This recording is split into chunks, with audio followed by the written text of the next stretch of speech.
Ortada kasa ve silahı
هذا ليهي ودكنا هويو حكي هندي سهاجر صوركا عدالة لغو هبي يدكي سيتي لغو هلوسي أنتي ولا مهوراني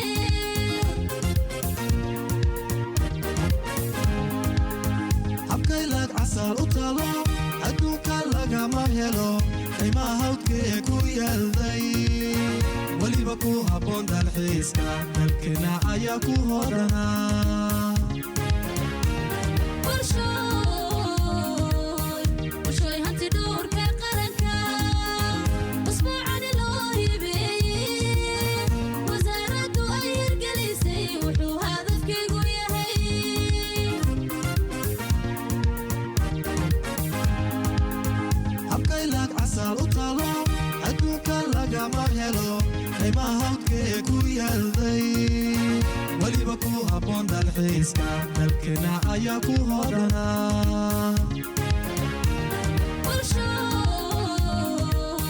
وشوي هانتي دور كقرنكا أسبوعان الله يبي وزارة أير قليسي وحو هذا فكي وياهي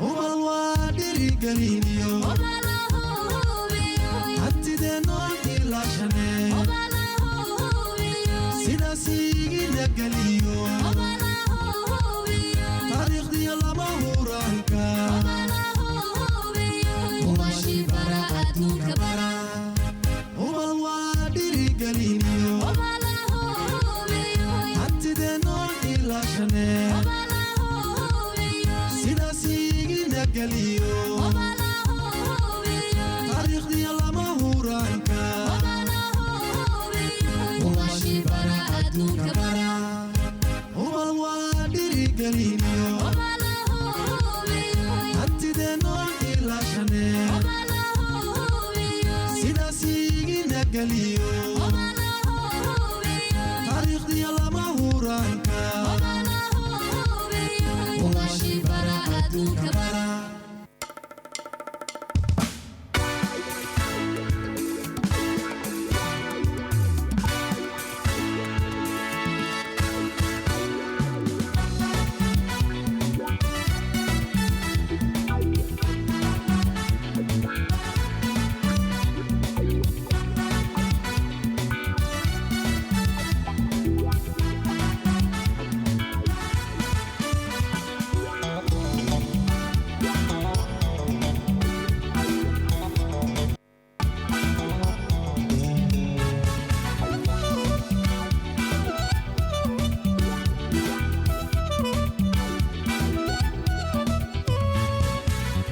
Minto deramos na madcaay يرسل عليك دمعراتاي Nek wagriramo afuta قرني قميص من عاداي Mohlina sa kodi كفور الدين النعاداي Mohlina kaka sa kodi كفور الدين النعاداي Hoyame, hoyame, hoyame Hoyame, ya hoye, ya hoyame Hoyame, hoyame, hoyame Hoyame, ya hoye, ya hoyame Agat li'ada legada Aydadu yitro kadera Agat li'ada legada Aydadu yitro kadera قميصنا يسمك الله Jabuti hayun tawinki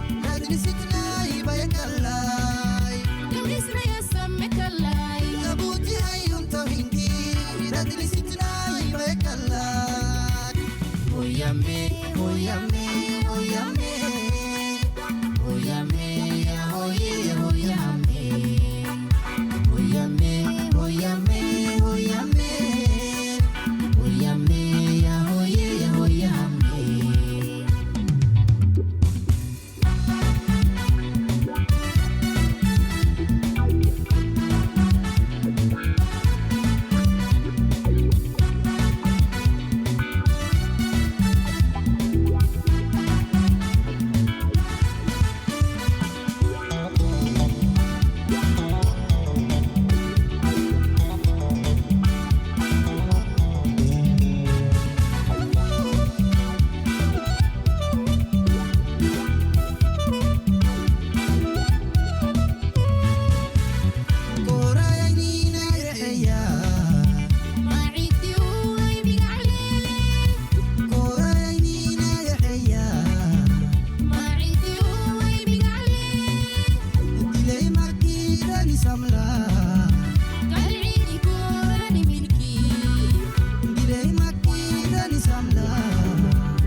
Excellences, Monsieur le ministre de la région État, Monsieur le directeur général de la recherche du patrimoine culturel éthiopien, chers invités, chers parlementaires, Monsieur le Président de l'Assemblée nationale,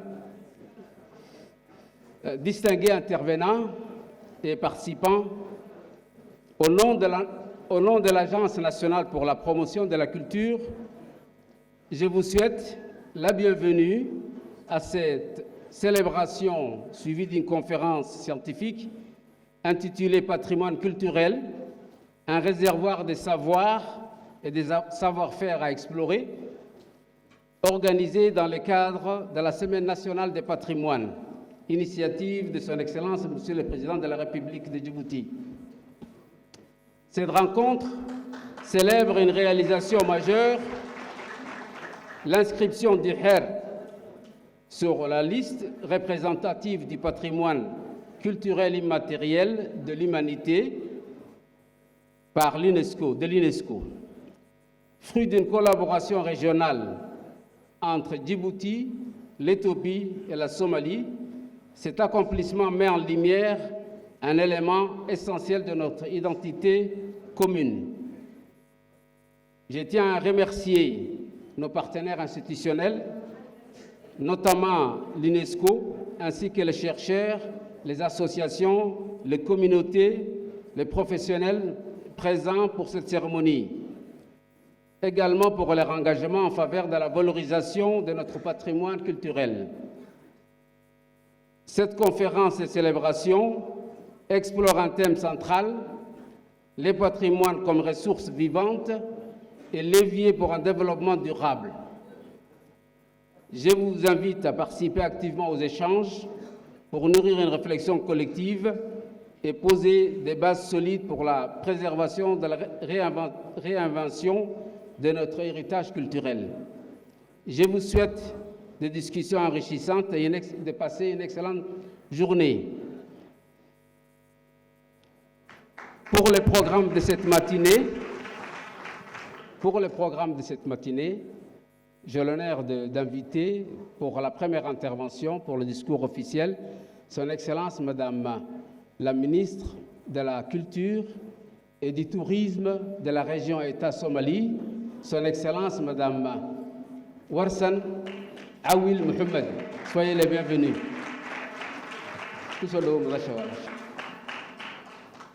Bismillah. Marka koowaad waxaan salaamayaa wasiirka dhaqanka iyo dhallaanka Marwo Hibo. Waxaan salaamayaa madaxweynaha rugta ganacsiga Yuusuf Muuse Dawanle iyo dhammaan xildhibaanada kulley ma kala gargaranayo laakiin xildhibaanada dalka Djibouti oo dhan waan salaamayaa.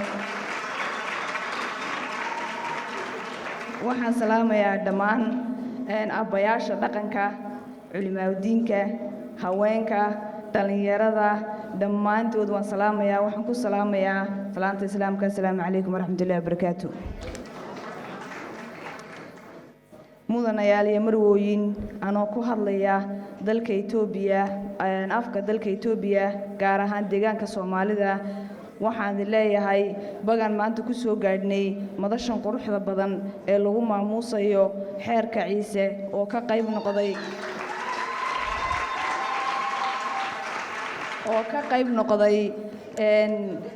xeerarka dhaqamiga oo markii ugu horeysay geeska Afrika laga diiwaangeliyo hay'adda caalamiga ee UNESCO. Baga ayaa nabad ku soo gaadhnay.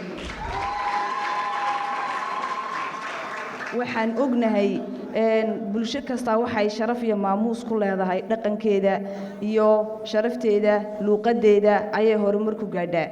Maanta dhaqanka xeer Ciise kulay waa la iiga waayaragsan yahay. Waxaa jooga dadkii ku xeelka dheeraa, aabbayaashii wax ka ogaa xilligii ama wax ka soo gaadhay ama taariikhdooda iyaga ayaan u hambaynayaa oo kuma dheeraanayo. Laakiin waxaan leeyahay bulshaweynta Soomaaliyeed, xeerkani xeer maaha beesha Ciise bas ay leedahay, waa xeer ay leeyihiin Soomaalida geeska Afrika.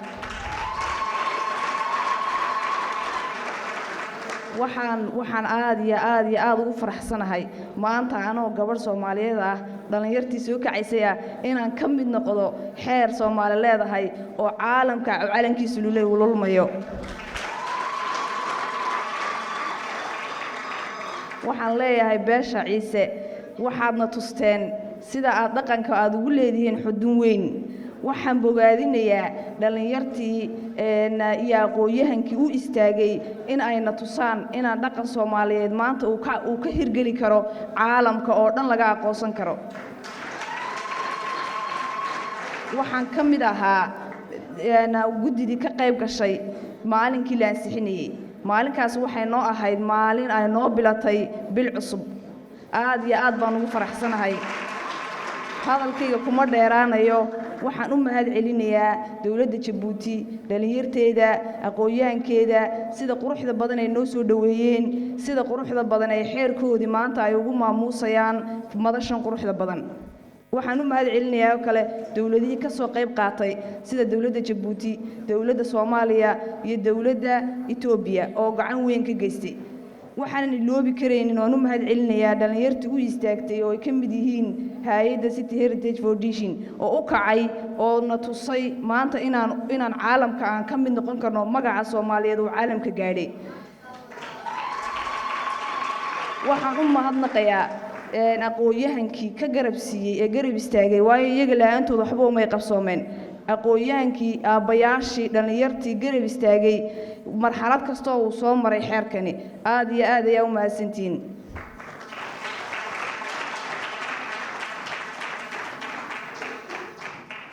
J'appelle son Excellence Madame la Ministre de la Jeunesse et de la Culture.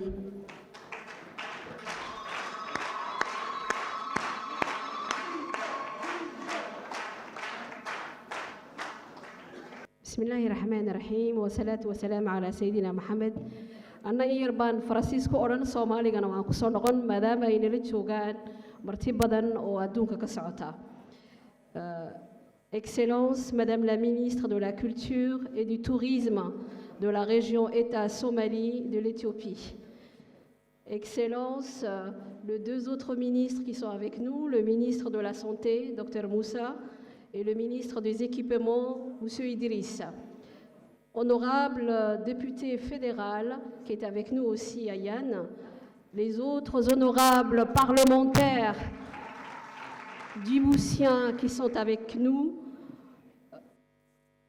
Monsieur le directeur de la recherche, de l'autorité de la recherche et de la conservation du patrimoine culturel, qui est avec nous aussi.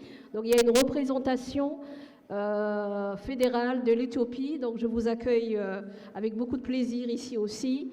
Mesdames et messieurs, les autorités des communes qui sont avec nous, mesdames et messieurs, le chef de délégation, donc on en a beaucoup ici, mesdames et messieurs, les intellectuels, les chercheurs qui sont avec nous, et aujourd'hui on vous bouscule un peu, hein, nous les politiques, mais on est là surtout pour vous écouter.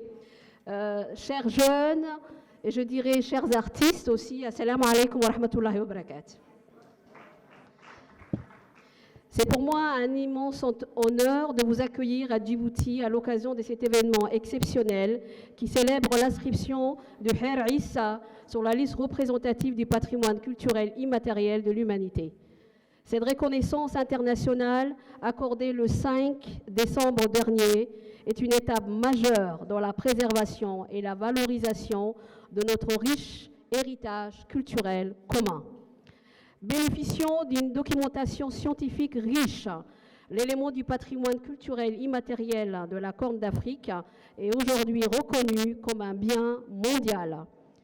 Cette réalisation remarquable résulte d'une collaboration régionale exemplaire entre Djibouti, l'Éthiopie et la Somalie. Je tiens donc à exprimer mes sincères remerciements à tous les acteurs de cette initiative collective ainsi qu'à tous les citoyens de nos trois pays qui ont soutenu cet effort. Je voudrais particulièrement saluer la présence de plusieurs ministres de l'État régional Somalie de l'Éthiopie avec nous ce matin et des responsables de la recherche, de l'autorité de la recherche et de la conservation du patrimoine mondial éthiopien, ainsi que leur grande délégation qui nous honore de leur présence aujourd'hui. Le représentant de la Somalie n'a pas pu venir, j'espère qu'il va nous rejoindre en fin d'après-midi, mais nous avons aussi la présence d'une délégation de la Somalie. Permettez-moi aussi de rendre hommage à toutes celles et ceux qui ont travaillé avec dévouement à la préparation du dossier des candidatures. Parmi eux, je voudrais citer Mme Ayane Ali Moussa, députée fédérale de l'Éthiopie, ainsi que le représentant de la Somalie et de Djibouti qui ont joué un rôle clé dans cette entreprise. Je tiens à souligner la contribution inestimable de chercheurs djiboutiens qui ont consacré leurs travaux à étudier le Hair. Et je tiens à citer Dr Ali Moussaïe, Abdel Haji, Dr Sagal Mohamed Jama, Ibrahim Ahmed Ali, et j'en oublie sûrement, et bien d'autres qui ont enrichi cette documentation scientifique qui a permis d'inscrire parce qu'il fallait aussi beaucoup de données scientifiques. Cet événement s'inscrit dans une série de célébrations organisées par les autorités et les communautés de 3 pays soumissionnaires, dans le but de fêter et de se réapproprier leur patrimoine culturel. À Djibouti, nous avons fait de cette célébration l'un des temps forts de la Semaine nationale du patrimoine qui s'est déroulée du 15 au 21 décembre 2024. Donc on a voulu que ce soit la conclusion et que ce soit au cœur de la célébration. Pour marquer cette journée spéciale, nous vous proposons un programme en 2 parties. Une première partie en présence des politiques et des officiels, et la deuxième partie, qui est la plus importante, un temps d'échange scientifique où chercheurs spécialistes et professionnels de la culture discuteront des enjeux du patrimoine culturel, analysant les spécificités des autres richesses culturelles de notre pays, comme les madras, comme aussi la gouvernance par le sultanat. Cette journée riche en célébrations et réflexions sera une opportunité unique pour approfondir notre compréhension de différentes dimensions du Hair Issa, les conditions de son émergence, ses fondements philosophiques, juridiques et culturels, ainsi que les valeurs et principes qu'il partage avec d'autres patrimoines de notre pays et de notre région. Nous nous pencherons également sur les institutions majeures associées à ces patrimoines, telles que les assemblées de sages, l'Ogas et le sultanat. Pour faciliter les échanges et surmonter les barrières linguistiques, nous avons prévu une interprétation simultanée en français, anglais et somali. J'invite tous les participants à rester avec nous tout au long de cette journée et à contribuer activement au débat. En conclusion, j'espère qu'à l'issue de cette journée, nous aurons une meilleure compréhension de la signification de cette inscription au patrimoine mondial immatériel de l'humanité, des obligations qui en découlent pour les États parties et les communautés, ainsi que des stratégies à adopter très rapidement pour la préservation et la valorisation de nos héritages communs. Avant de conclure, je suis ravie de vous annoncer que le très célèbre ouvrage sur le Hair, donc le verdict de l'arbre de Dr Moussa Aliaye, initialement publié en français, est maintenant disponible en anglais. Cette version sera prochainement disponible dans les librairies à Djibouti, en Éthiopie, en Somalie, ainsi qu'en ligne pour un accès universel. Je vous remercie pour votre attention et vous souhaite une journée inspirante et enrichissante.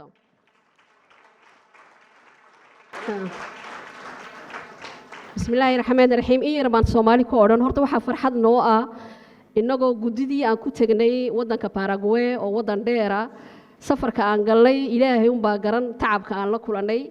Annagu reer Jabuuti waxaan sii soconnay 7 saacadood ayaan sii soconnay si aanan u seegin oon u joogno xaggaas. Marka qaybta Itoobiya ka socotana sidaas oo kale iyo Soomaaliya ka socota, laakiin wuxuu eeba nagu simay kullayba waxaa xagga samaday ka qoran yihiin, wuxuu eeba nagu simay inaan u joogno maalinta taariikhda leh ee 5 Desembar ee lagu dhawaaqay xeerka Ciise inuu yahay xeer caalamiya. horta anu ilaahay baan ku mahadinayaa, ilaahay ugu simay baan ku mahadinayaa in kuwa ka soo shaqeeyay guntiga dhisha iskaga xidhay ee aad uga shaqeeyana waxaan leeyahay noolaada. kollaa xeerkaasi shaqadiisu in badan bay soo socotay, dadkii ka soo shaqeeyey maanta wayna la wada joogaan waxaa lagu qiyaasi karaa 6 sannadood looma kala hadhin Ethiopia, Djibouti iyo Soomaaliya laakiin waxaad ogaataan faylka waxa siday Ethiopia iyaga ayaa pilotaynayay annagu waxaan ku darnay wixii ay nooga baahnaayeen oo aad u cuslaa laakiin anu waxaan oran karaa shakhsiyo tilmaam ku leh tacliinta iyo cilmi baadhista ayaa aad iyo aad uga shaqeeyay marka UNESCO wax la qorayo waxa aad iyo aad loo dhageystaa oo mudnaanta la siiyaa dadka ku dhaqma ee jecel marka xeerkaas dadkii ku dhaqmayay jeclaa inay akhriyaan inay dhigaan inay isweydaarsadaan dadka ayaa u sara kacay oo khaasatan ay ka mid yihiin dadka wax ka qora ee cuqaasha ah ee madaxooga baadha ee aadka u jecel marka dadkaas shicib badiga u badan waxaan leeyahay waad mahadsantihiin shaqa markay bilaabato shaqooyin kale oo badan baa furma marka wuxuu noo noqday xeerkaasi ilbaabkii u horeeyay ee ka galaynay si xeerarka geeska Afrika khaasatan wadannada isku xidhma waxa la yiraahdaa dhaqan ummadaha ayuu isku xidhaa inaan haddii toolo shaqayta ka badan aan sameeyno oo xeerarkii kalena u gutano sidii aan u qori lahayn xeerka madcada waa la bilaabay gudidii waa la sameeyay waan shaqayn doonaa insha Allah si aan horey loogu mariyo laakiin UNESCO waxay tiraahdaa xeerarka sida loo qorayo hantida bini'aadamaha waxay yiraahdeen way ka fududahay ka kala ka adag ee la yiraahdo materialka ee la taabsan karo laakiin waxaan leeyahay xeerarka oo loo gutado loo shaqeeyo muhiimad ka weyn bay leedahay dadkiiba isku soo dhaweynaysaa isjeclaysiinaysaana marka patrimoine-ka culturel-ka ee materialka hantida dhaqameed ee la taabsan karin inaan ka shaqeyno inaan hore u marino waa wax dhalitu ay jeceshahay waa waxay jecel yihiin cuqaashu waa waxay jecel yihiin dadka madaxooga baadha waa waxay jecel yihiin fanaaniinta waxaan ka kale uga sareeyaa dadka jecel oo dadka u heeliya marka waxaan leeyahay dadkii u sii heeliyay waad mahadsantihiin waxaan xaggan ka salaamayaa oo kale dawladaha saddexda wadan oo iyaguna gacan badan siiyay ha ahaato Djibouti ha ahaato Ethiopia iyo Soomaaliyaba iyaga ayaa faylalka officialka ka shaqeynayay sidii loo saxeexayay iyo sidii loo tabinayay marka waxaan leeyahay soo dhawaada maanta waxaan jeclaanay inaan ku dambeysino xafladda weyn oo noqonaysa ibaabkii lagu furayay haddii toole kolle way ka bilaabatay Ethiopia ilaa Soomaaliya way tagi doontaa maanagu waxaan jeclaanay horta in aan dhageysano dadkii ka soo shaqeeyay ee si saynis uga soo shaqeeyay horta inaan idhaano noo sheekeeyo in xeerkaas iyo waxyaabaha uu ku leeyahay hibada dadkuna ay ku jeclaadaan adduunkuna maanta nagu maamuusayo horta iniga shaqada soo qabtay inagu nooga sheekeeyo baan niri marka maanta anagu qaybtayada wasiirada waxa jeclaanay inaan ila joogno oon wada joogno marka waad mahadsantihiin waan ila joogi doonaana ha noolaadaan saddexda wadan ha noolaado xeerka xeer ciise maanta waa xeer Soomaaliyeed waa xeer geeska Afrika oo ku wada faanayno waad mahadsantihiin Merci Excellence pour ce discours inspirant et très encourageant pour pouvoir, comme l'écrit l'affiche, notre patrimoine, le patrimoine de la Corne, est un réservoir de savoir et savoir-faire à explorer. Ainsi, on va commencer le premier panel relatif aux enjeux du patrimoine culturel immatériel qui sera modéré par M. Idriss Moussa Ahmed et les intervenants sont Dr Ali Moussaïe, connu de tous, et Dr Abdelrachid Mohamed Ismail. Je les invite. Idriss, je vous invite à nous rejoindre ici pour ce premier panel. Salam alaikum wa rahmatullahi wa barakatuh. J'invite tout d'abord les intervenants à nous rejoindre. M. Ali Moussaïe, M. Abdelrachid Mohamed Ismail. Madame la ministre de la Jeunesse et de la Culture de Djibouti, Mesdames et Messieurs les ministres de la région de Somalie de l'Éthiopie, Messieurs et Madame les parlementaires djiboutiens, chers invités, chères délégations venues de l'Éthiopie également, Mesdames et Messieurs les responsables de l'autorité centrale de l'Éthiopie chargée du patrimoine culturel, matériel et immatériel, bonjour. Je voudrais un peu situer le thème de cet atelier qui est les enjeux du patrimoine culturel immatériel. Le patrimoine culturel est un bien précieux qui incarne notre histoire, nos traditions, nos savoir-faire, notre patrimoine collectif. Il est plus qu'un héritage, c'est un vecteur d'identité, de cohésion sociale et de développement. Pour une grande compréhension de ce patrimoine culturel immatériel, je vous invite à consulter sur Internet la Convention du patrimoine culturel immatériel de 2003, dont notre pays a ratifié en 2007. Là, à ce niveau, dans ce domaine-là, vous allez avoir beaucoup d'informations et ça va mieux vous éclairer. Maintenant, je me penche sur nos intervenants. Nous avons cette chance aujourd'hui de compter parmi nous nos intervenants d'éminents chercheurs et écrivains, des personnalités émérites dans leur domaine, qui ont pignon sur rue et qui méritent toute notre admiration et notre reconnaissance, à savoir M. Ali Moussaïe, Dr Ali Moussaïe, Dr Abdelrachid Mohamed Ismail. Soyez les bienvenus. Sans tarder, je donne la parole au Dr Ali Moussaïe. Madame la ministre de la Jeunesse et de la Culture, Madame la ministre de la Culture et du Tourisme de la région Somalie de l'Éthiopie, honorables et membres des délégations. C'est un immense honneur et une grande joie pour moi de célébrer aujourd'hui avec vous tous l'inscription du Her dans le patrimoine mondial de l'UNESCO. C'est l'aboutissement d'un long cheminement, c'est le résultat d'efforts réunis. C'est un long mûrissement dont nous récoltons aujourd'hui le fruit. Quand, il y a environ 40 ans, j'avais décidé de consacrer ma thèse de doctorat sur le Her, peu de gens ont cru à la pertinence de ce sujet pour une thèse de doctorat. À commencer par mon directeur de recherche, pourtant très ouvert d'esprit, qui m'avait alerté sur le risque du manque de documents écrits sur ce sujet. Même les dépositaires du Her n'ont pas cru à ma démarche.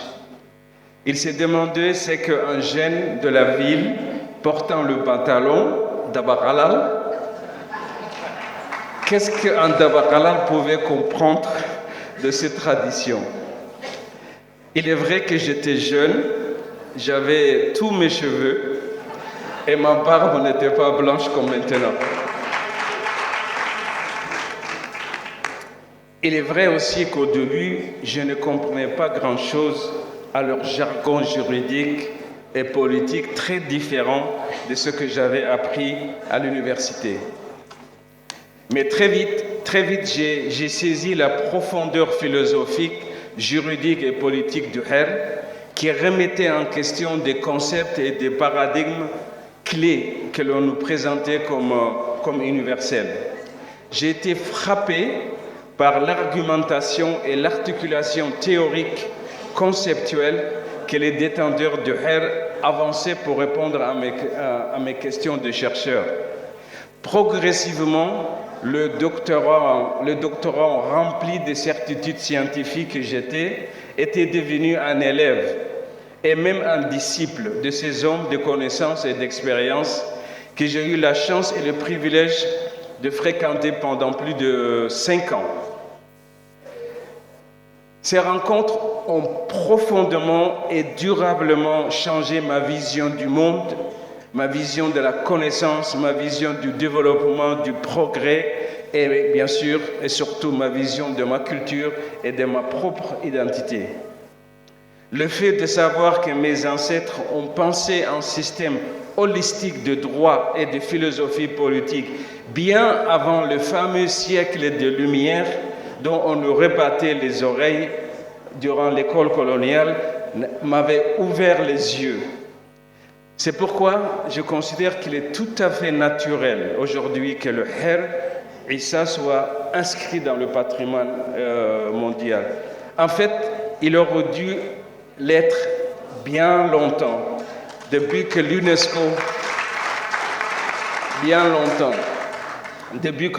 avait adopté sa convention sur le patrimoine culturel immatériel en 2003.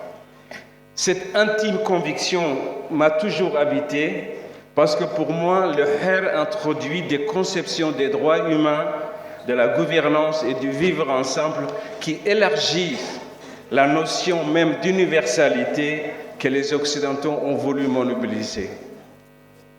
Il apporte une autre vision de la séparation et de l'exercice du pouvoir, de l'administration de la justice, de l'éthique, de la solidarité et de l'éducation civique. Maintenant que le retard a été rattrapé, j'espère que cette expérience, Madame la Ministre, permettra aux pays, l'Éthiopie, Djibouti, la Somalie, d'inscrire d'autres patrimoines issus d'autres communautés qui, eux aussi, contribuent à cette universalité. Alors, aujourd'hui, dans cette première intervention, je vais surtout parler un peu des enjeux du patrimoine. J'analyserai l'évolution de ce concept et les questionnements qu'il avait soulevés, et je rappellerai bien sûr les principales obligations des États ayant inscrit un patrimoine culturel immatériel sur la liste. Alors, le concept de patrimoine culturel a soulevé beaucoup de débats depuis la généralisation de son utilisation, formalisée par l'UNESCO avec l'adoption de la Convention pour la protection du patrimoine culturel en 1972. Selon la Convention de l'UNESCO, le patrimoine désigne, et là les artefacts, les monuments, les groupes de bâtiments, les musées qui se distinguent pour leurs valeurs diverses, y compris leur signification symbolique, historique, artistique, esthétique, anthropologique, scientifique et sociale. Et plus particulièrement, il y a 3 catégories de patrimoine, et vous avez là le patrimoine culturel, le patrimoine naturel et le patrimoine mixte qui est culturel et naturel. Depuis la mise en œuvre de cette convention, la notion de patrimoine telle que définie par l'UNESCO a fait émerger des controverses au sein même de la communauté internationale qui a abouti à des remises en cause des conceptions et des catégorisations dominantes. Vous savez, la construction occidentale de la notion de patrimoine, elle date de la Révolution française, qui avait institué la reconnaissance du monument comme trace historique et symbolique, et qui avait adopté une série de décrets pour sa protection. Mais la Convention du patrimoine culturel et naturel de l'UNESCO a ajouté une autre dimension à cette patrimonialisation, celle de la valeur universelle exceptionnelle pour l'humanité. La valeur universelle exceptionnelle désigne une valeur culturelle et naturelle qui transcende les frontières nationales et revêt donc une importance commune pour les générations futures et présentes de toute l'humanité. Et à ce titre, donc, ce patrimoine universel doit être protégé par tout le pays, quel que soit d'ailleurs le pays ou le territoire sur lequel il est situé. Donc ça, c'était une valeur très importante qui avait été introduite. Donc, mais le débat sur le patrimoine s'est complexifié avec l'introduction de la notion du patrimoine culturel immatériel pour justement atténuer la vision eurocentrique qui donne une importance disproportionnée à la matérialité et pour prendre mieux en compte d'autres perspectives du patrimoine qui intègrent un peu mieux ces aspects immatériels.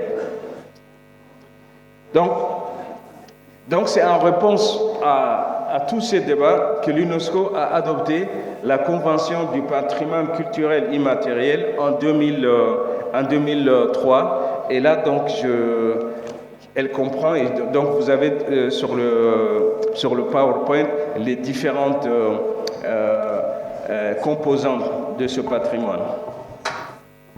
Si le périmètre du patrimoine s'est considérablement élargi, le concept du patrimoine continue, lui, de susciter des critiques et des déconstructions théoriques en tant que produit du discours et des pratiques ancrées dans un dialogue permanent entre le passé, le présent et le futur. Tout d'abord, il est débattu que le patrimoine n'existait pas a priori et qu'il se fabrique. C'est une construction sociale qui nous renseigne non seulement sur le passé, mais aussi sur le présent des sociétés et notamment sur leur contexte sociopolitique. Loin d'être un héritage figé à conserver, le patrimoine est constamment rediscuté, reconceptualisé, revalorisé. Donc je disais que loin d'être un héritage figé à conserver, le patrimoine est constamment rediscuté, reconceptualisé et revalorisé. En tant que produit de notre subjectivité, c'est un concept dynamique et évolutif, très sensible donc aux évolutions des sociétés. Il peut devenir même une source de contestation et de conflits si des visions étriquées, autoritaires ou hégémoniques du patrimoine sont imposées. Mais il a le potentiel de devenir un pont pour la compréhension mutuelle et le dialogue interculturel entre les différentes composantes d'une société si les communautés sont associées au processus de patrimonialisation. Donc ce caractère dynamique et évolutif du patrimoine nous amène à reconsidérer d'un nouvel regard l'opposition qu'on fait souvent entre tradition et modernité, qui a soulevé des débats inutiles et stériles depuis les indépendances en Afrique. Alors il nous oblige à redéfinir les notions même de tradition et de modernité. Et là, je voudrais vous offrir une définition pour moi de ce que c'est une tradition. Ce n'est rien d'autre qu'un ensemble de connaissances, de savoir-faire, de savoir-être, d'imaginaire et de représentation, d'expériences historiques qui permettent à une société donnée de répondre à un moment donné de son histoire, le problème de son existence, le défi de sa survie, et de la nature et de la transcendance et de sa spiritualité. C'est ça ce qu'on appelle en fait la tradition. Mais ces réponses que les sociétés donnent ne sont ni statiques ni monolithiques, comme on a souvent tendance à le croire. Elles sont dynamiques, elles s'adaptent donc à un certain point au changement.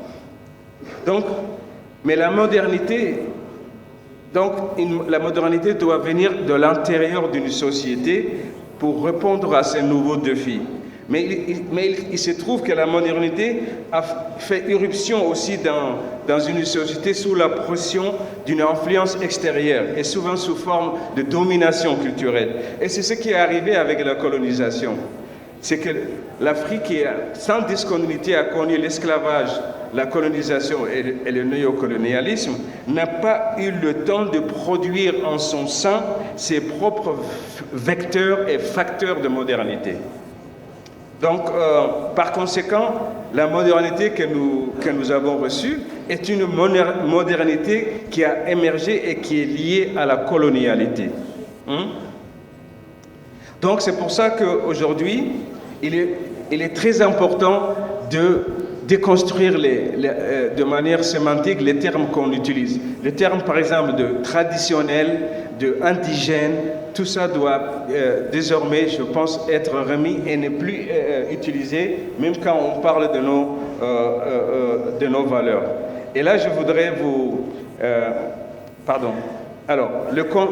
Et nous avons introduit un concept, je pense, et là, je crois que pour les chercheurs et même pour le ministère de la Culture, le concept d'endogénité, les savoirs endogènes.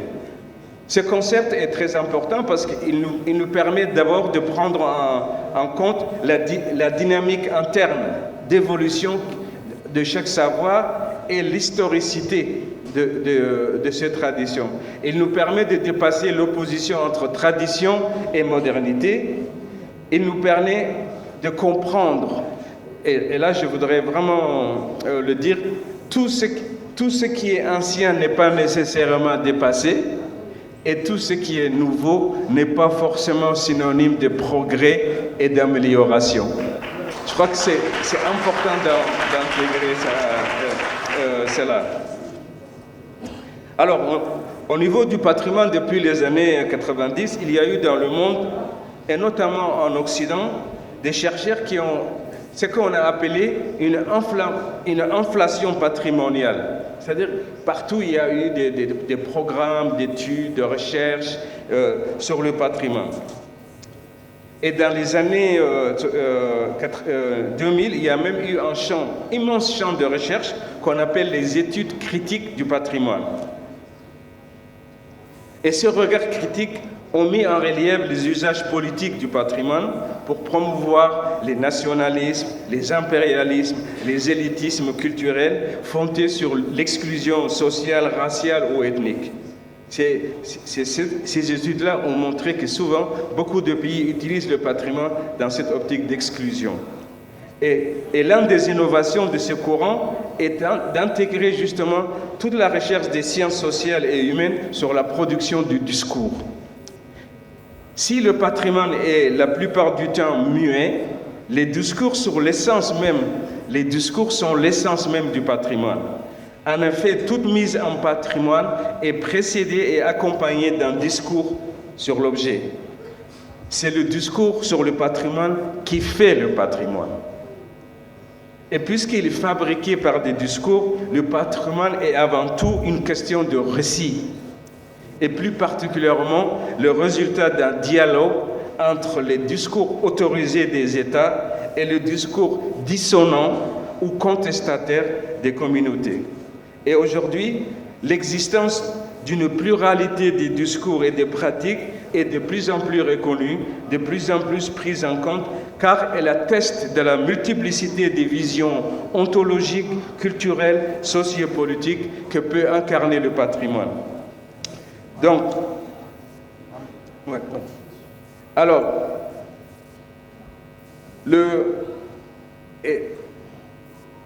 il est important de rappeler que le patrimoine donc invite à un dialogue entre le passé, le présent et le futur.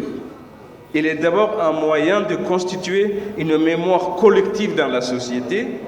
C'est une reconstruction du passé qui s'efforce d'adapter l'image des faits anciens aux croyances et aux besoins culturels et identitaires et spirituels du présent. Mais c'est aussi une catégorie du présent, car il reflète les choix politiques, idéologiques, affectifs, cognitifs ou même administratifs effectués à un moment donné de l'histoire d'une société. Par conséquent,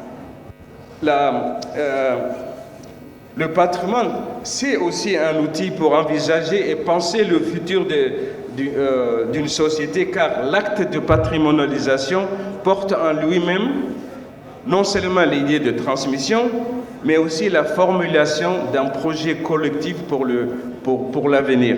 C'est pourquoi, par exemple, certains experts du patrimoine ont introduit le concept de héritage futur. Héritage, le passé et futur. Donc, pour bien montrer cette circulation dans le temps.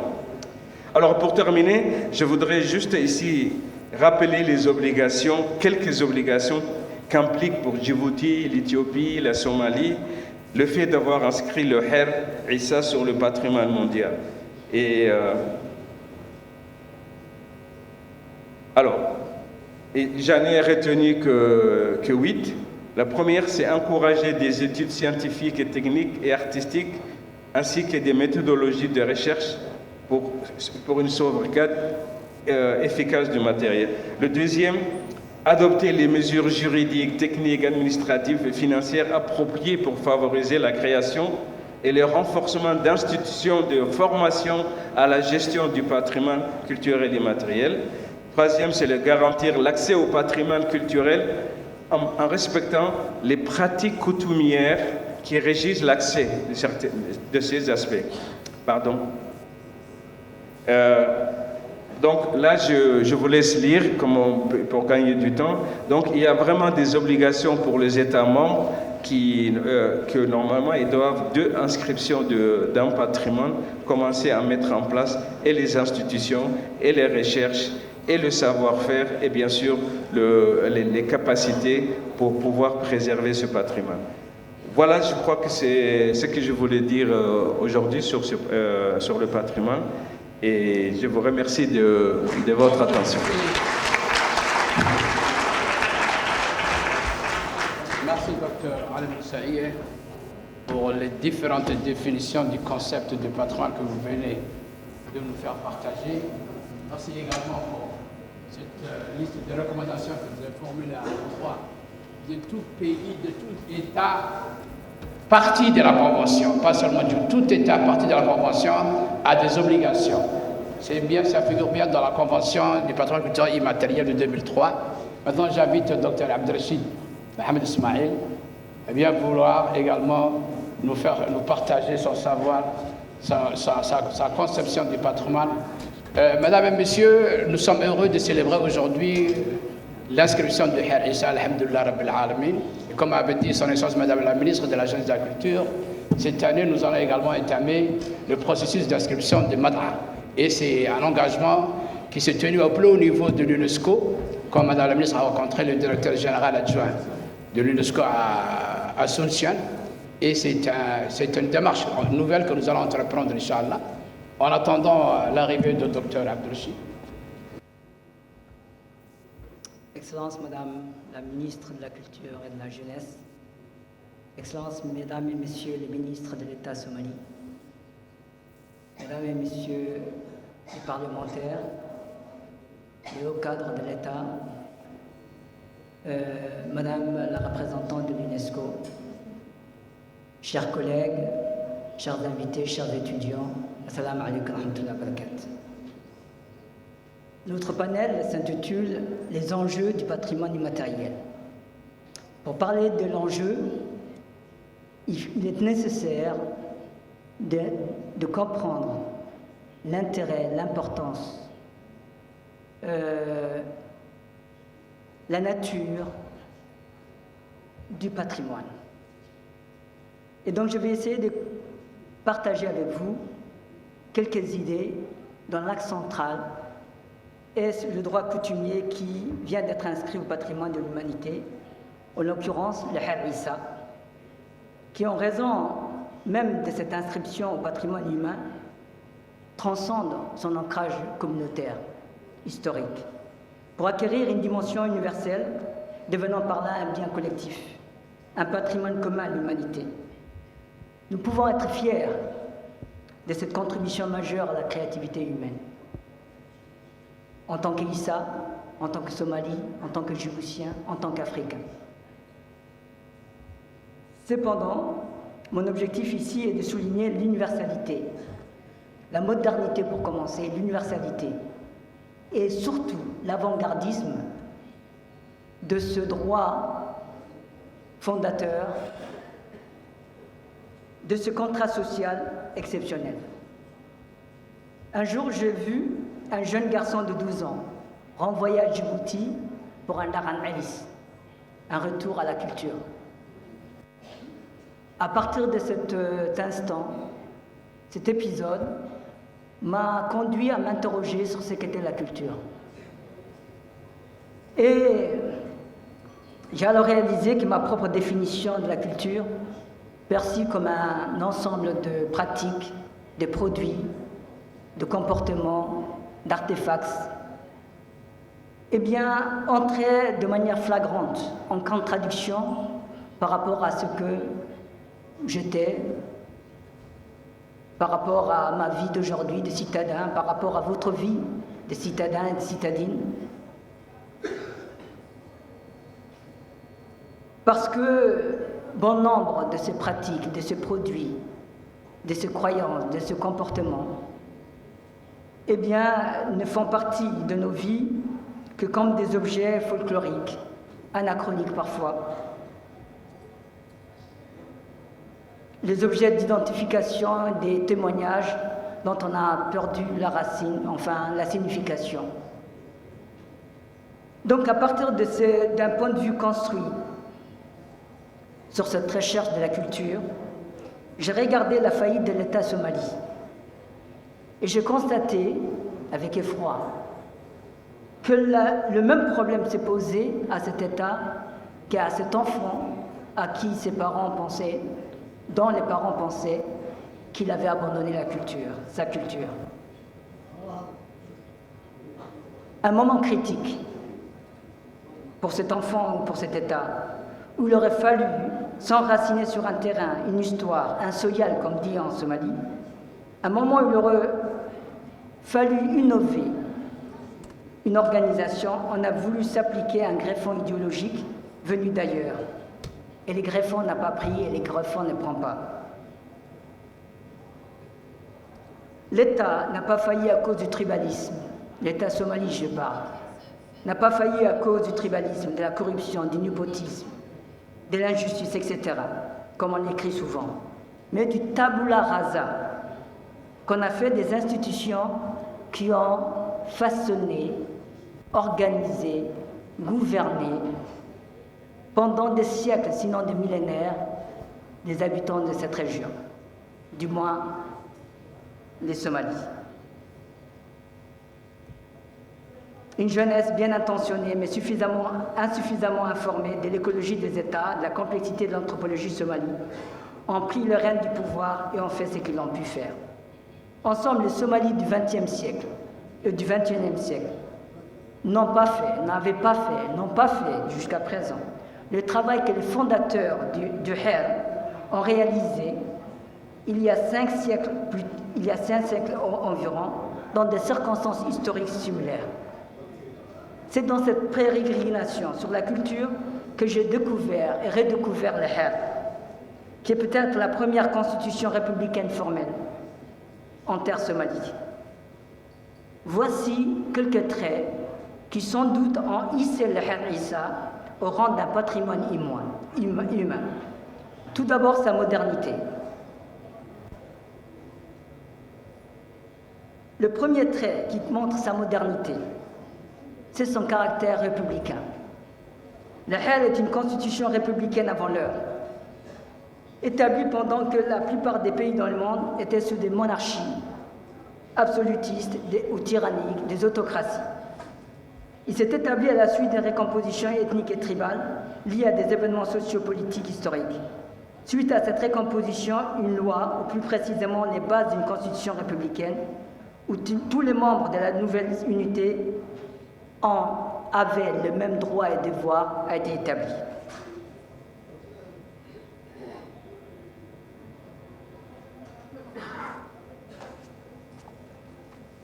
Le deuxième trait de sa modernité, c'est le caractère quasi sacré de la justice dans ce HER, qui est sa colonne vertébrale. Nous connaissons tous ces sentences devenues universelles. Isa wa Isa, nina aram alera.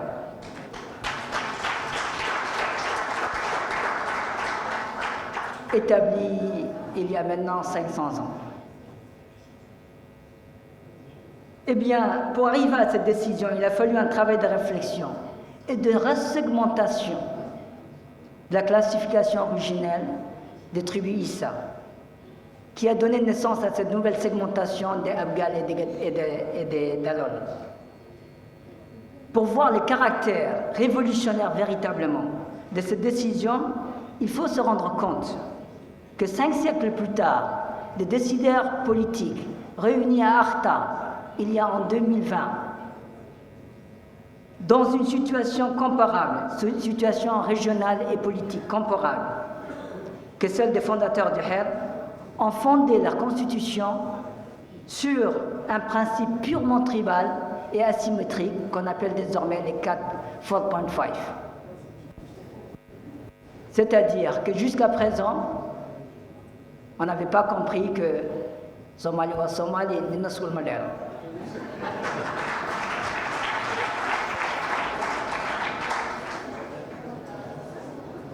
Son universalisme. En réalisant les dispositions du HER et de la culture du HER surtout, j'ai pensé à la République de Platon, qui est un produit de la culture universelle aujourd'hui. Et j'ai mis en parallèle les principes de base de cette République de Platon avec le HER. Et force est de constater qu'ils tirent leur inspiration d'une source commune, ce qui fait du HER son universalité. Alors prenons quelques caractéristiques. L'importance de la loi pour une société. Une société ou une cité se construit autour d'un contrat social, d'une loi constitutionnelle, sans quoi il est difficile d'aboutir à une paix, à une stabilité qui permette aux individus de se développer normalement. Platon dit la loi est ce qui fait des hommes, ce qui fait que les hommes ne se dévorent pas comme des bêtes féroces, mais vivent ensemble en paix et en ordre. Il dit également dans sa République, la loi éduque les hommes à la vertu et les éloigne de la barbarie. Et qu'est-ce qu'en dit le père du fondateur du Her?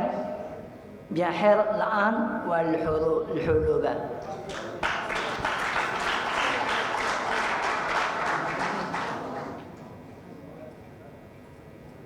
Maintenant, la supériorité de la loi.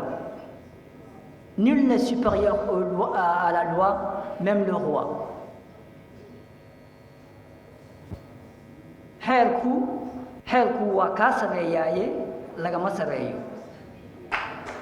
Il faut imaginer que ces textes-là, en tout cas ces sentences-là, ont été écrites, ont été dites, formulées, établies il y a 500 ans.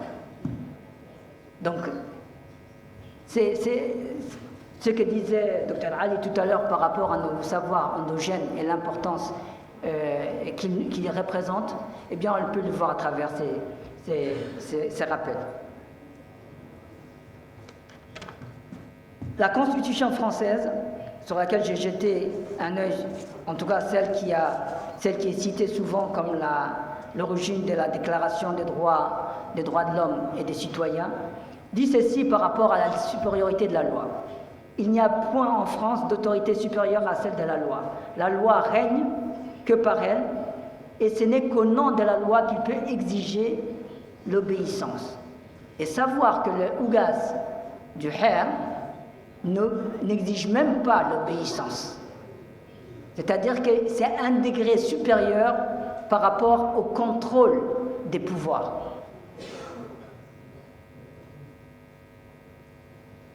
Maintenant, l'Assemblée délibérante, c'est le contrôle des pouvoirs. Eh bien, Platon écrit que c'est une élite des sages que la cité doit confier la gouvernance. Il a écrit il y a 2500 ans. Non à un seul, mais à un groupe de philosophes rois qui exercent la direction en suivant l'esprit de justice. Eh bien, dans le Her, la gouvernance se fait par des assemblées. Les Gendé, qui jouent le rôle de conseil constitutionnel ou de cour suprême, tel que Ali l'a mentionné dans son ouvrage. Et je les cite abondamment. Toutes les sources que je cite, une bonne partie de ces sources que je suis en train de citer sur le Her viennent des écrits de Dr Ali Mousserier.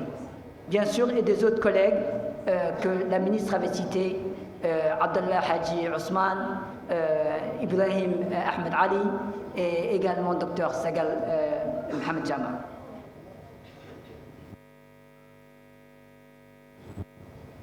Dans cette assemblée, chaque membre de ces assemblées ont le droit à la parole, la liberté d'expression et la décision à la décision indépendamment du poids numérique, militaire, économique du clan auquel il appartient. C'est extrêmement important. Maintenant, son avant-gardisme. Eh bien, et vous allez essayer de mettre en parallèle par rapport à ce qui se passe aujourd'hui dans les démocraties du monde. Les qualités du roi. Platon indique un homme vraiment bon ne gouverne pas pour son intérêt personnel, mais par devoir. Il gouverne non parce qu'il aime le pouvoir, mais pour éviter qu'un pire gouverne à sa place. Il dit encore, c'est précisément parce qu'ils sont les moins désirés de gouverner que ceux qui sont réellement riches de vertu et de sagesse doivent gouverner. Sinon, la cité est livrée à ceux qui se battent pour le pouvoir et en font un objet de dispute ou de guerre. Le philosophe, c'est-à-dire le roi, ne regarde pas le bas, vers les affaires humaines. Ses yeux sont tournés vers le haut, vers la contemplation de l'ordre éternel. Pourtant, s'il est contraint de gouverner, il les fera pour le salut de la cité et non par ambition personnelle. Le vrai gouvernant doit être celui qui n'a aucun désir de gouverner, car s'il désire le pouvoir, il gouvernera pour ses propres intérêts. Mais s'il gouverne à contre-cœur, il agira uniquement pour le bien des êtres. Est-ce que vous ne voyez pas par là tous les rituels et d'ailleurs la base de l'élection de Lougas dans le Khair Issa? Eh bien, d'abord, à la charge de roi, on ne se présente pas à celle-ci, on ne la revendique pas comme un héritage et surtout on ne gagne rien à l'avoir. C'est la communauté qui désigne son chef spirituel et au besoin lui confie le fardeau royal contre son propre désir et contre la volonté de sa famille et de son clan. Le futur roi est kidnappé.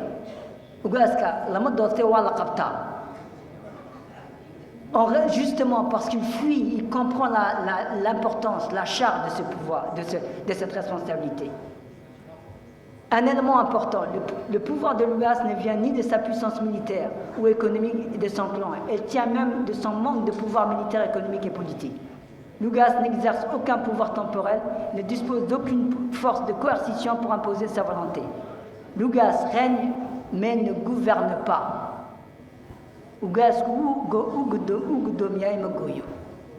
Il appose son sceau tout en bénissant les décisions des assemblées, mais ne tranche pas. Enfin, les conditions d'élection du roi de Lougas. On compare également comment, dans la République de Platon, ces philosophes rois éclairés qui veulent sortir des êtres de la caverne dans lesquels ils sont enfermés, eh bien, ils doivent avoir certaines dispositions. Il dit, le processus d'élection du roi passe par une sélection rigoureuse, par des tests pratiques. Nous devons exiger que ceux qui veulent gouverner aient vu la lumière de la vérité, comme le prisonnier qui, une fois libéré de la caverne, découvre le soleil et les choses réelles. Il faut que le philosophe roi soit vu par la cité comme celui qui possède la connaissance du bien. La communauté doit reconnaître ceux qui sont dignes de gouverner. Eh bien, le choix de Lougas dans le Khair, ce choix intervient après de longues délibérations, méditations, avec des méthodes de divination, de voyance, de rêve, l'utilisation de l'astrologie, etc., pour reconnaître le lieu.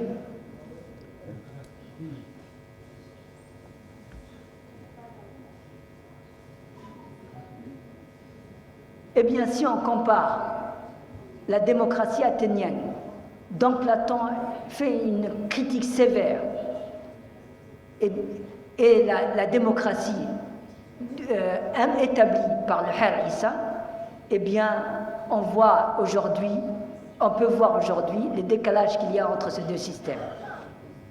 Il faut savoir que Platon critique sévèrement la démocratie et plaide pour un modèle de société, un modèle politique qu'il appelle l'aristocratie, c'est-à-dire le gouvernement par les meilleurs.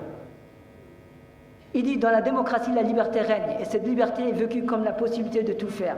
Les gens peuvent faire ce qu'ils veulent, et la vie est celle de l'individualisme où chacun suit son propre désir. Il a écrit il y a 2500 ans. Dans une démocratie, l'anarchie des passions personnelles engendre un désordre total. Le plus habile parmi les démagogues profitent de cette situation pour imposer leur volonté, ce qui conduit à la naissance de la tyrannie, etc. Donc, dans le Khair Issa, la gouvernance s'est faite par une élite morale et spirituelle, sans qu'elle soit théocratique. Les caractéristiques individuelles de Lougas ainsi que celles des membres du Gandé sont décrites abondamment par les différents auteurs. Mais c'est une aristocratie constitutionnelle dont le fonctionnement interne est totalement démocratique. En conclusion, en découvrant le Khair, j'ai eu le sentiment qu'a éprouvé un historien, philosophe, orientaliste français, qui accompagnait le roi Napoléon Bonaparte lors de sa campagne en Égypte, et qui a traduit, quand il a découvert ces monuments en Égypte, il a consigné son sentiment, son émerveillement dans un texte, dans un ouvrage. Et je voudrais partager son émerveillement, sa surprise et pas seulement sa surprise et son émerveillement, mais sa joie, en apercevant, en reconnaissant ses ouvrages, l'importance, l'impact de ces ouvrages. Donc, qu'est-ce qu'il dit? Voici, le texte est long, mais permettez-moi de l'écrire, de le lire, et ce sera même le mot de la fin. Je dirai juste un petit mot pour terminer.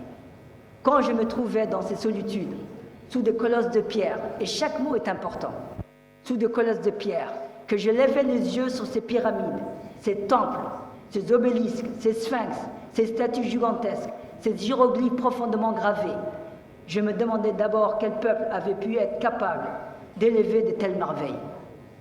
Et voyez-vous ce qu'il est en train de dire par rapport aux pierres, par rapport à ces sphinx, etc. On peut le dire tout autant de la combinaison de pouvoirs, des fonctions et des rôles des membres qui vont gouverner une cité, etc., etc. Il écrit, il continue. Qui étaient ces nègres, ces Africains, qui dans l'Antiquité avaient su concevoir et ériger de tels monuments? Comment de tels travaux ont-ils pu être produits par un peuple si peu connu, si maltraité par l'histoire des nations civilisées? Et pourtant, la grandeur de ces ouvrages prouve qu'ils ne peuvent être l'œuvre d'aucun peuple barbare, mais bien d'un peuple sage, cultivé, organisé et puissant. Quelles ressources extraordinaires ont dû être mobilisées pour assembler ces pierres gigantesques, et quels savants desseins ont présidé à leur construction. Je contemple ces pyramides qui défient l'imagination et le temps, ces monuments que l'on croirait être l'œuvre d'une science inconnue, et je me demandais, dans une émotion profonde, quelle civilisation avait pu produire un tel miracle.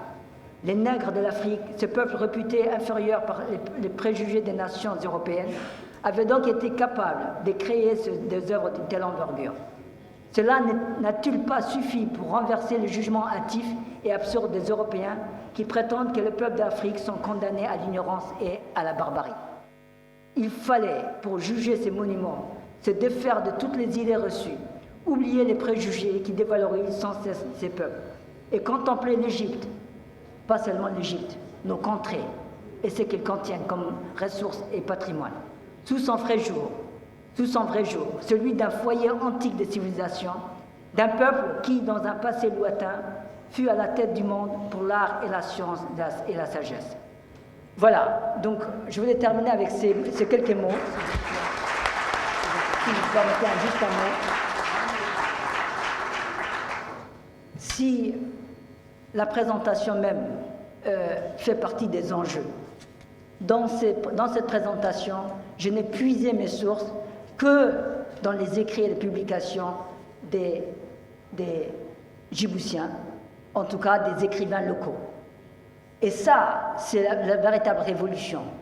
C'est nous qui nous commentons, qui discutons de nos productions. Donc, les références sont là, et je voudrais véritablement, au-delà d'adresser des vifs remerciements à ces écrivains qui sont cités ici, adresser un remerciement et une reconnaissance considérable à mon collègue, mon copain, mon ami Ali Mousserier pour son travail gigantesque de pionnier. Et j'espère qu'un jour prochain, il recevra une distinction nationale. Je vous remercie.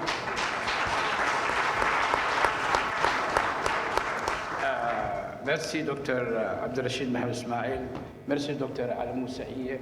Vous nous avez retracé l'historique d'abord du concept du patrimoine, tout en mettant en valeur l'importance de la mise en application des savoirs ontogènes qui pourraient nous éviter beaucoup de problèmes au niveau politique même et économique. Je vous remercie infiniment. Je voudrais un peu remercier également nos deux chercheurs, éminents chercheurs, pour leurs travaux considérables et leur savoir-faire dans ce domaine du patrimoine culturel et matériel, et insister, souligner que le Khair Issa n'est que le début d'une nouvelle page, d'une nouvelle histoire que nous venons d'ouvrir. C'est la sauvegarde de toutes nos traditions, de tous les éléments du patrimoine culturel et matériel qui nous interpellent, et à ce niveau, tout le monde doit intervenir. Aucune compétence n'est indispensable. Nous avons besoin de tout le monde. Nous avons besoin de tout le monde parce que les champs de travail est tellement, d'investigation est tellement vaste, considérable. Et le patrimoine est vivant, il évolue. Et à chaque fois, il faut adapter, il faut à chaque fois renouveler même la fiche d'inventaire. C'est pour ça que l'UNESCO, dans 4 ans, puisque nous venons d'inscrire le RSA sur la liste du patrimoine culturel immatériel de l'humanité de l'UNESCO, l'UNESCO va le demander après 4 ans les rapports sur ce RSA. Qu'avez-vous fait de RSA? Et nous demandons maintenant d'adopter un plan d'action, un plan de promotion, un programme collectif entre les 3 pays déjà qui ont déposé ce RSA. Merci beaucoup, je vous remercie pour votre aimable attention. Merci. Shukran.